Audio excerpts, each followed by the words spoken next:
করে বেঁচে আছেন, প্রশাসন নিজের সংসার চালাচ্ছেন, দেশ চালাচ্ছেন। আজকে ডক্টর শ্যামা প্রসাদ মুখার্জি যদি না জন্মাতেন, এই নামের কোনো ব্যক্তি না থাকতো, পশ্চিম বাংলার অস্তিত্ব হতো না। ভারত ভাগ আটকাতে পারেননি, পাকিস্তান থেকে ছিনিয়ে নিয়ে এসে পশ্চিম বাংলার জন্ম দিয়েছিলেন আর পাঞ্জাবের জন্ম দিয়েছিলেন। এই হচ্ছে ডক্টর শ্যামা প্রসাদ মুখার্জি।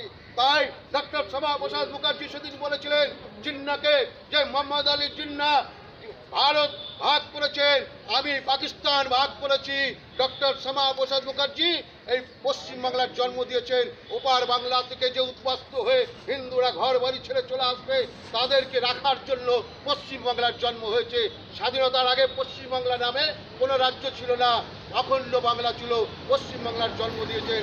আর সেই পশ্চিমবাংলায় আজকে আপনারা প্রশাসনের চাকরি করছেন। কোথায়? পশ্চিমবাংলার এই বেলাঘাটা থানার এরিয়ায় হিংসা অবরোধ সমস্ত বন্ধ করবেন, বেআইনি কাজ বন্ধ করবেন, বেআইনি নেশা দ্রব্য বন্ধ করবেন, বেআইনি ছুঁয়া সাট্টা চোখের সামনে ঘটছে। প্রশাসনের কর্তারা গিয়ে তাদের কাছ থেকে গোপনে সলা পরামর্শ করছে, টাকা পয়সা আসছে। কোন থানার বড় বাবু, কোন থানার ছোট বাবু, কোন অফিসার, কোন এসআই, আমরা সব দেখতে পাই আর সব খবর পাই। সারা মাসহারার ব্যবস্থা। খুব দিব্যি দারুণ আনন্দে ভাবছেন, খুব আনন্দের তৃপ্তিতে আছি। দিনের পর দিন তৃণমূল কংগ্রেস থাকবে, বাংলা জিন্দাবাদ করবেন আর এইভাবে পকেট মোটা করবেন।